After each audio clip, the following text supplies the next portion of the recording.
We have team coverage for you as our weather team monitors this system and tracks its movements. We start with meteorologist Chesley McNeil. Chesley? All right, thanks a lot, Cheryl. Really appreciate that. We've been watching this storm really all morning long.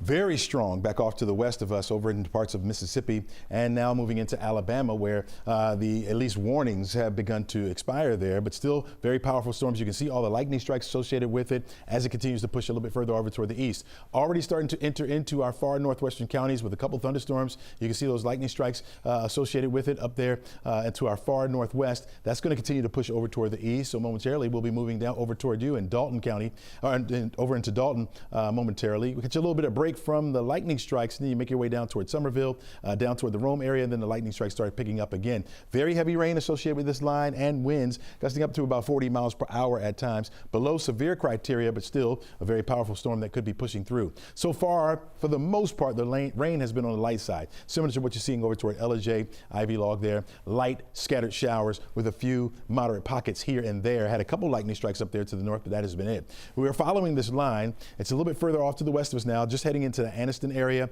over into Alabama. That's going to continue to push eastward as well, likely to arrive into the metro area after about 1 or 2 o'clock this afternoon.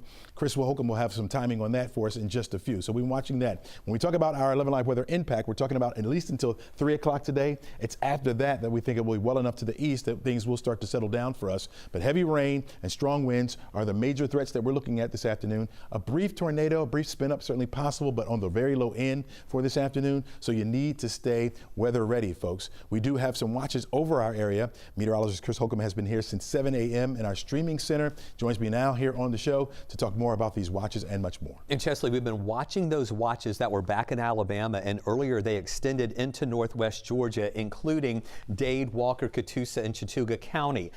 Just within the past hour, the National Weather Service extended or expanded that watch to include more counties. Atlanta still not included in that severe thunderstorm watch, but it does now go as far south as Carroll County, over into parts of Paulding County, up toward the areas of Pickens County, up into areas of Dawson County as well. Actually, Dawson's not in it, but Pickens is, Cherokee County, up into Fannin and Gilmer County. That line to the north and west is where we have that severe thunderstorm watch in effect until 1. It is possible that the Weather Service could issue a new watch to the east or to the south of that, and we'll let you know if that happens. But they are not expanding that to tornado watches at this point. We'll wait and see if we get any tornado watches issued later, but a severe thunderstorm watch is still something that you need to watch and be aware of.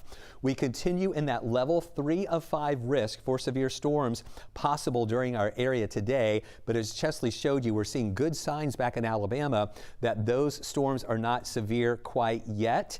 It is possible, though, as we get some afternoon heating, which we think temperatures may move up only a few degrees this afternoon, but it may be enough to give us some of those stronger storms where the main threats would be the higher chance for heavy rain and strong winds. The tornado risk is on the low end. The hail risk is also on the low end as we're tracking these storms moving through. We will have an update on that timeline with your forecast track hour by hour as the line moves through our area coming up in just a few minutes.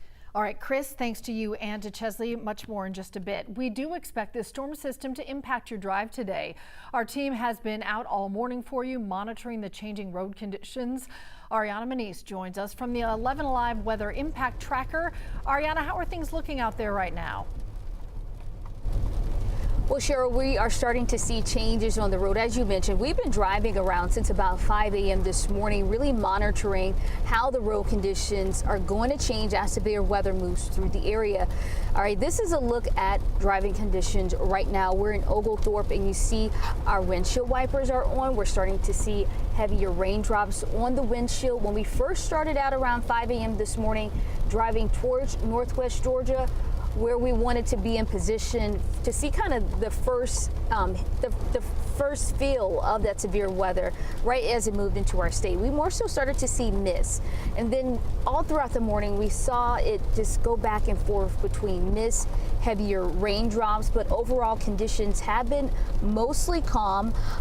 Since we've been in this area, we've even heard claps of thunder, we've seen lightning flashes, and as we move closer to the metro area, we're going to continue to monitor how the road conditions have changed, because we've seen them change pretty quickly here. We're just driving around the Oglethorpe area.